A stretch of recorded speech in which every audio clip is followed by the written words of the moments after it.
Yo te contaba, te decía, Carlos, que te agradecía mucho, infinitamente que te conectaras, sobre todo con tan poco aviso. Nosotros queremos unir más a cubanos en esta iniciativa de apoyar la lucha contra el bloqueo a favor de la familia cubana, o por lo menos la liberación por lo menos empezar la liberación de algunas sanciones en favor de Claro. la familia cubana. Y una de las cosas que enfrentamos acá en el Reino Unido y que tú te has tenido que enfrentar allá, por un lado hay cubanos muy apáticos y hay otros también cubanos que adoptan posiciones de resentimiento, o sea, que mal dirigen frustraciones o experiencias negativas, te das cuenta, y se ponen en posiciones negativas contra Cuba.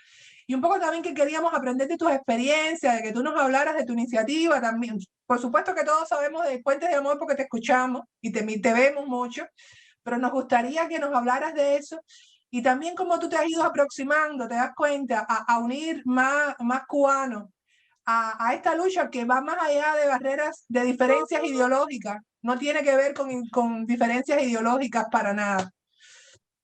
Bueno, primero que todo, muchas gracias por invitarme aquí a estar con ustedes. Es siempre un gusto estar en cualquier lugar donde hayan hermanos cubanos y cubanas. Es realmente un privilegio. Uno se siente que regresa a casa, aunque esté en el Polo Norte.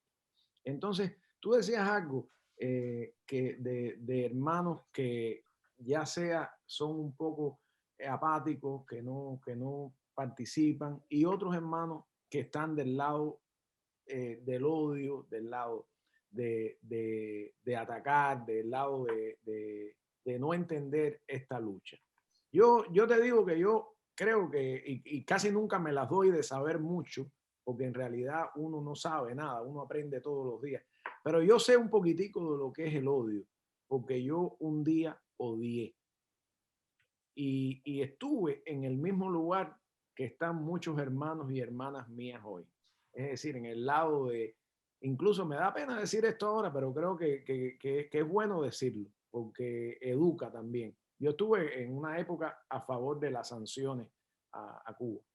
Cuando llegué a Miami y venía de una experiencia un poco traumática, entiendo también esas cosas, había estado preso en Cuba y en Miami estuve en una época, en los años 90, eh, que decía, ¿se bloqueo? Sí, bloqueo, que los bloqueen bien, porque yo no podía definir en aquel momento que el bloqueo en realidad al que lastimaba era a la población cubana. Para mí cualquier cosa que le hiciera daño al gobierno cubano era válido. Y yo venía resentido y había tenido mis experiencias de vida habían sido esas. Pero al mismo tiempo que odiaba y que tenía deseos de que mis ideas políticas, de acabar con el gobierno, ganaran, al mismo tiempo dentro de mí había un sentimiento de amor hacia mi familia. Y yo recuerdo que, porque estos hermanos que odian, aman a su familia. Es decir, esta gente, aquí nadie es malo porque nació HP ni nada de eso. Aquí nadie asume actitudes negativas porque cree que son negativas. Las personas desde su óptica adoptan posiciones en la vida y creen, la mayoría. Hay algunas personas que sí manipulan y hacen estas Sí. cosas, pero la mayoría de la masa de seres humanos en el mundo adoptan estas posiciones pensando que están en el lado correcto de la historia y pensando que tienen la razón. Todos creemos que tenemos la razón. Pero yo en la familia, vean los perritos ahí ladrando. No, fíjate, yo tengo aquí tres de este otro lado. Sí.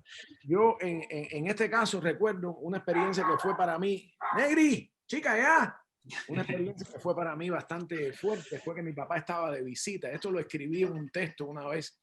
Mi papá estaba de visita en los Estados Unidos visitando. Mi padre era un tipo, un viejo revolucionario. Yo era uno de esos muchachos que está siempre contestando al padre y discutiendo de política y que él creía, tenía sus experiencias, yo tenía las mías, pero nos amábamos profundamente. Yo me quedé solo en Cuba cuando yo tenía 15 años, viviendo en un apartamento en Centro Habana, y aunque mi padre estaba divorciado de mi mamá se fue, mi hermano, me quedé solo allí. Él era el que me llevaba comida, el que me pagaba las cosas, el que me atendía y me iba a ver o yo lo iba a ver a él. Y entonces, a pesar de nuestras diferencias políticas, tuvimos un amor muy grande. Y incluso cuando yo caí preso en Cuba por salir ilegal del territorio nacional, ese viejo, que era un viejo comunista, es el que iba a la prisión a verme. Entonces un día estábamos en Miami, para no hacerle la historia muy larga, y yo lo invité a que viniera a verme y vino de visita a los Estados Unidos. Y estando en mi casa, un día estábamos en una de esas bizantinas discusiones políticas en que se frascan los padres cubanos con sus hijas e hijos. Y yo, ahogado un poco por la impotencia, la cólera, el disgusto, le dije, hablando del bloqueo, le dije que lo bloqueen bien, que se jodan, ¿no? No querían bloqueo, que esto o lo otro. Y mi padre me miró con esa sabiduría que, que tienen los padres y las madres cubanos y me dijo, hijo, tú no eres así, tú no eres así. Esas son tu familia, esos son tus vecinos. Y aquello me impactó, me quedé así como si perdiera el balance en un momento, porque en realidad estaba apelando a mis mejores ángeles, a los ángeles de amor. Y el amor es lo único que perdura al final. Tú ves que pasan todas las ideologías, las luchas, aquel se faja con aquel, pero el amor, la familia es lo único que perdura. Y si yo pudiera marcar un momento en mi vida en que yo empecé a tratar de separar mis posiciones políticas y la familia, ese fue un momento importante. Y entonces por eso entiendo muchos hermanos que están resentidos, venimos de una historia bastante llena de pasiones, de luchas, de injusticias de todos lados, de los procesos sociales no son un campo de rosas. Y entonces pues la gente, la familia, las personas somos víctimas de estas luchas, ¿no? Y a veces somos víctimas y nos convertimos en victimarios. Y por eso entiendo a la gente, pero también por eso sé que es posible regresar del odio, porque sé que en algún lugar escondido en todo ser humano habita la ternura y habita el amor. Y cuando las personas, tú piensas en tu familia y tú te das cuenta de que las medidas estas, que hay quien la llama bloqueo, embargo, sanciones económicas, da lo mismo como se llamen, eso es semántica, son sanciones que castigan a la familia cubana.